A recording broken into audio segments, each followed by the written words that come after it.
Bienvenidos a este módulo número 20 donde hablaremos de los hemibloqueos. Vamos a recordar algo referente al sistema de conducción eléctrica del corazón. El sistema de conducción eléctrica del corazón está por el nodo sinusal, que se ubica en la parte superior de la aurícula derecha, cerca de la unión cabo-atrial. Ahí se inicia en el marcapaso fisiológico o nodo sinusal, se inicia la corriente de despolarización.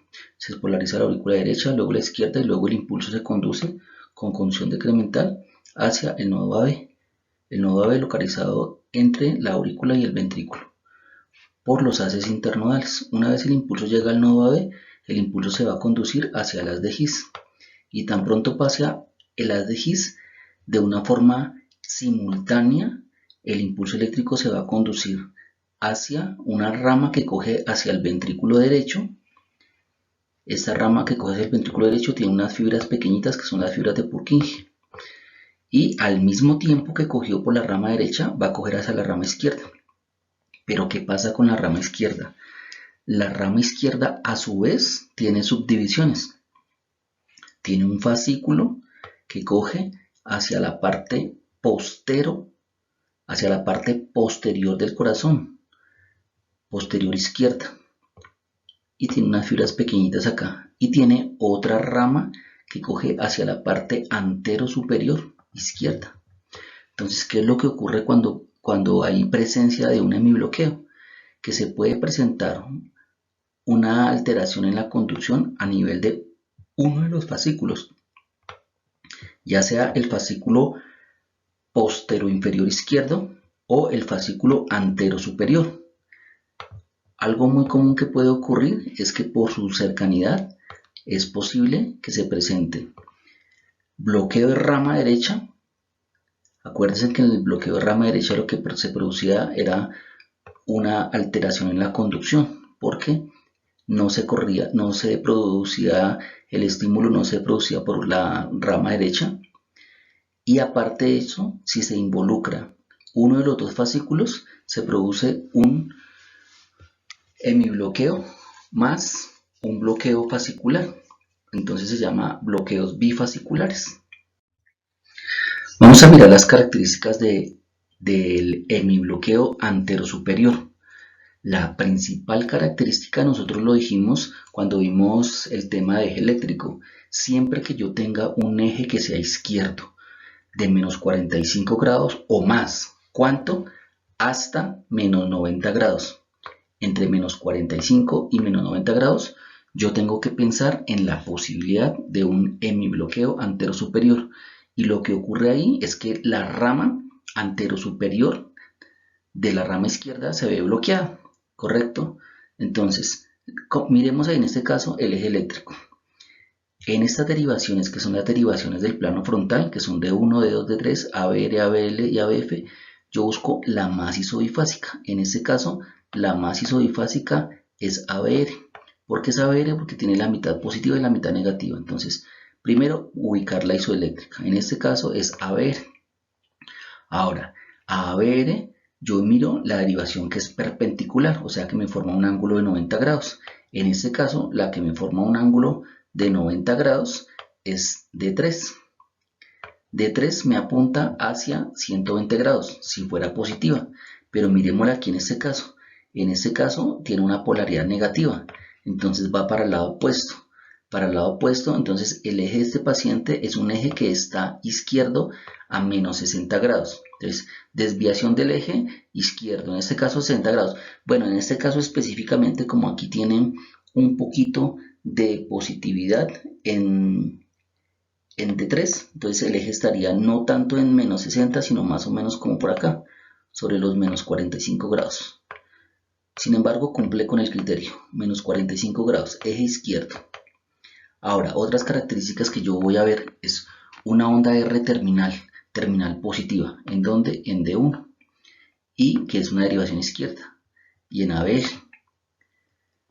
Onda T terminal. Si por alguna circunstancia veo una onda que sea RS, entonces sería R mayúscula, S minúscula, que sería R terminal. Y la otra característica es que yo voy a ver una onda S terminal. terminal negativa, ¿en dónde? En las derivaciones inferiores, que son D2, D3 y ABF.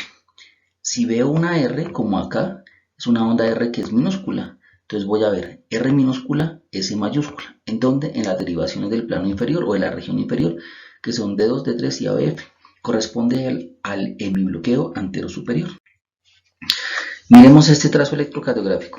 Yo quité las derivaciones del plano horizontal, las precordiales, para colocar la gráfica del electro y que fuera un poco más claro.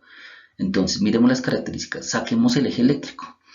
En las derivaciones del plano frontal, que son D1, D2, D3, ABL, ABL y ABF, ¿cuál es la más isodifásica? En este caso, la más isodifásica es D2, ¿correcto? Mírenla acá, D2. Entonces, D2 me está apuntando hacia 60 grados. Buscamos su perpendicular, o sea que me formé un ángulo de 90 grados. En este caso, a D2 le corresponde la derivación ABL. Y ABL yo miro que el QRS es de predominio positivo. Entonces, como es positivo, acuérdense que en esta gráfica la punta de la flecha me está indicando la parte positiva de la derivación. El eje eléctrico para este paciente sería un eje de menos 30 grados. Es un eje izquierdo. Miremos las otras características. Onda R terminal positiva en D1 y ABL. Cumple el criterio. Ahora, onda S negativa terminal, o en su defecto como la vemos aquí. Aquí vemos R minúscula y S mayúscula. ¿En dónde? En las derivaciones inferiores. D2, D3 y ABF. Cumple casi todos los criterios, excepto que el eje eléctrico no alcanza a ser menor de 45 grados. En este caso es de menos 30 grados. Por lo tanto, no alcanzamos a decir que sea un hemibloqueo anterosuperior. Entonces no es un hemibloqueo. Miremos en este otro caso. Miremos el eje eléctrico. Entonces, la derivación más isobifásica, acá, miremos. Esta D1 es positiva, D2 negativa, D3 negativa. ABR es isobifásica, a pesar de que tiene poco voltaje. Tiene la mitad positiva y la mitad negativa. Esta es la isobifásica. Entonces, estamos ubicados acá, en ABR. La derivación que me forma un ángulo de 90 grados o que está perpendicular a ABR es D3. Entonces D3. Pero yo miro que en D3 el QRS es negativo.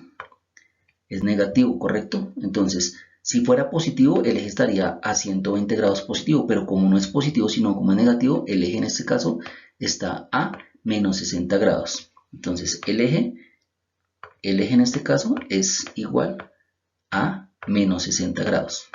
Menos 60 grados, un eje completamente desviado hacia la izquierda. Siempre que yo tenga un eje desviado a la izquierda, debo pensar en la posibilidad de un hemibloqueo anterosuperior. Miremos la otra característica, onda R terminal positiva en D1, positiva en ABL, otro criterio. Y miremos una onda S negativa terminal en D2, en D3 y en ABF. Este electrocardiograma sí corresponde claramente, porque tiene todos los criterios, a un hemibloqueo. Y ese hemibloqueo es un hemibloqueo antero superior. Hemibloqueo antero superior, todos los criterios. Miremos este otro electrocardiograma. Entonces, en este electrocardiograma hallemos el eje eléctrico. Miremos cuál es la isodifásica. D1 es positivo, D2 es negativo, D3 es negativo, ABR es positivo, ABL es positivo, y ABF es negativo. No existe ninguna derivación isobifásica en el plano frontal. Como no existe, yo tengo que sacar el eje por exclusión. En esta gráfica, la punta de la flecha me indica el lado positivo de la derivación. Entonces, la otra forma que nosotros habíamos visto de hallar el eje era buscar la derivación que tuviera mayor voltaje, ya sea positivo o sea negativo. En este caso, mire que yo veo acá que D3 es una de las derivaciones que es de mucho más voltaje. Entonces, ¿cuánto tiene de voltaje? Entonces tiene 5, tiene 0.8 milivoltios negativo. Entonces miren dónde está D3. D3 es acá positivo, a 120 grados. pero como en este caso es negativo, entonces el eje estaría entre menos 60 grados. Miremos la otra derivación que sea de mayor voltaje. La otra derivación de mayor voltaje en este caso es como ABF. Y ABF tiene 6 cuadritos, o sea, 0.6 milivoltios. O sea que el eje estaría entre menos 60 negativo, ¿no? Entonces les recuerden que la parte positiva de ABF correspondía a más 90 grados. Pero como no es positivo, sino en este caso es negativo, entonces el eje estaría entre menos 90 y menos 60 grados, más o menos a la mitad. Entonces más o menos acá, un eje que es completamente negativo hacia menos 75 grados. Un eje que es completamente izquierdo, menos 75 grados. Entonces miremos la otra característica, onda R terminal positiva en D1 y onda R positiva terminal en ABL. Otro criterio. Más, miremos acá, S terminal negativa, en donde en las derivaciones que me muestran la región inferior, D2, onda S negativa en D3 y negativa en ABF. Corresponde a un hemibloqueo antero superior. Obviamente este paciente tiene otras características, tiene una onda que nosotros la llamamos una onda QS, que corresponde a necrosis, pero lo que estamos mirando ahorita, necrosis de la región inferior, o sea que este paciente tiene un infarto con necrosis de la región inferior, pero está cursando con un hemibloqueo antero superior. Miremos este otro electrocardiograma. Bueno, aquí sí está completo. Entonces, hallémosle el eje eléctrico a este paciente. En las derivaciones del plano frontal de 1, de 2, de 3, ABR, ABL y ABF, vamos a sacar la isobifásica. En este caso, la isobifásica, que tiene la mitad positiva y la mitad negativa, es ABR. Tiene la mitad positiva y la mitad negativa, ¿correcto? Isobifásica. Entonces, perpendicular a ABR le corresponde la derivación de 3, o sea que me forma un ángulo de 90 grados, la derivación de 3. Y miren que de 3 el QRS es completamente positivo. Entonces el eje es un eje que es positivo de 120 grados. Es un eje que está desviado hacia la derecha. Es un eje que es positivo de más 120 grados, desviado hacia la derecha. Entonces ya cumple el primer criterio. Ahora los otros criterios son completamente lo opuestos a el hemibloqueo antero superior. Entonces, ¿qué es lo opuesto? Entonces tiene una onda S terminal. Si no es una onda S terminal, en su defecto sería una R minúscula, S mayúscula. Mírela acá. En donde en la derivación de 1, esta onda R en D1 es pequeñita, menos de 0.3 milivoltios. Esa onda corresponde a una R minúscula. Y una onda S, que es una onda S mayúscula, terminal negativa. Es un complejo QRS que nosotros lo llamamos que es un complejo que es R, R minúscula, S mayúscula. ¿En donde? En D1 y ABL. Y tiene una onda R terminal positiva en las derivaciones de la región inferior. En este caso tenemos D2, D3 y ABF. Cumple todos los criterios para hemibloqueo posterior inferior. Pero entonces, ¿qué pasa en este? Este es menos común que el hemibloqueo antero superior. La otra característica es que el cambio del eje hacia la derecha debe ser súbito para que yo pueda decir que el paciente tiene un hemibloqueo posterior inferior. Y ahí está el complique, porque yo como sé que ese eje que está desviado hacia la derecha fue súbito. Para eso yo necesitaría tener un electro previo en donde yo vea que el paciente no tenía esa desviación. Bloqueos bifasciculares. Algo más común que se puede encontrar es que un paciente tenga un bloqueo de la rama derecha más el compromiso de un fascículo. En este caso, un hemibloqueo posterior inferior. Entonces, miremos las características de bloqueo de rama derecha. El paciente tiene ensanchamiento del complejo QRS. Ahí apenas alcanzan los 3 cuadritos. Es un bloqueo incompleto. Acá sí se ve un poquitico más ensanchado. Tenemos que el bloqueo de rama se da porque el primer vector corresponde al vector septal, está sin alterar. Y luego hay un retardo de la conducción porque la rama derecha está bloqueada. El vector viene de izquierda a derecha y tiene onda T invertida. Lo mismo en B1, lo mismo en B2 y en B3. Algunos autores llaman a esta morfología del complejo QRS, al verlo mellado, dicen que corresponde a unas orejitas de conejo. unas orejitas de conejo o unas orejitas de Mickey. No sé qué tanto sirva esta mnemotecnia, pero hay ensanchamiento del complejo QRS y onda T negativa. ¿Qué otros criterios de bloqueo de rama derecha? Empastamiento de la onda S. Onda S que es empastada, mayor de 40 milisegundos en las derivaciones izquierdas, D1 y ABL. De igual forma en las derivaciones precordiales izquierdas, B5, onda S empastada, o sea ancha. B6, onda S empastada, o sea ancha, mayor de 40 milisegundos. Todos los criterios de bloqueo de rama derecha. Aparte de todo, hallémosle el eje eléctrico. En estas derivaciones del plano frontal, D1, D2, D3, ABR, ABL y ABF, la más isodifásica corresponde a la derivación ABR. Tiene mitad positiva y mitad negativa. Entonces, la derivación más isodifásica ABR, superperpendicular a ABR, la que me forma un ángulo de 90 grados, es D3. Y miren que el D3 yo veo acá que es netamente positivo. Entonces, el eje eléctrico para este paciente es un eje eléctrico que está desviado hacia la derecha en más 120 grados.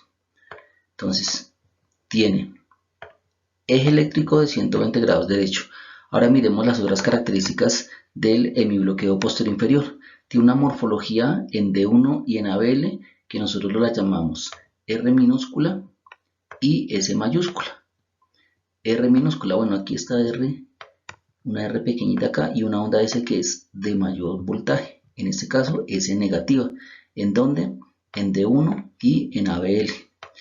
Y miremos, onda R terminal en las derivaciones de la región inferior, terminal positiva. En este caso, tenemos un complejo QRS que es R mayúscula, S minúscula. ¿En dónde? En D2. ¿En dónde? En D3 y ABF. Entonces el paciente tiene un bloqueo bifascicular, bloqueo de rama derecha más un hemibloqueo posterior inferior. Miremos este otro, bloqueo bifascicular. Tenemos la morfología del bloqueo de rama derecha, ensanchamiento del complejo QRS, mayor de 110 milisegundos, onda T invertida, guarda la polaridad contraria a la onda R. Aquí tenemos en B2 y B3 un complejo QRS que es mellado. La primera parte del QRS, en este caso, es una morfología R mayúscula y R mayúscula prima, porque se está despolarizando primero un ventrículo y luego el otro. Tenemos una onda T negativa. Aquí en B3 una morfología parecida. Otros criterios de bloqueo de rama derecha. Empastamiento de la onda S, o sea una onda S de mayor duración, en D1 y ABL, que son derivaciones izquierdas.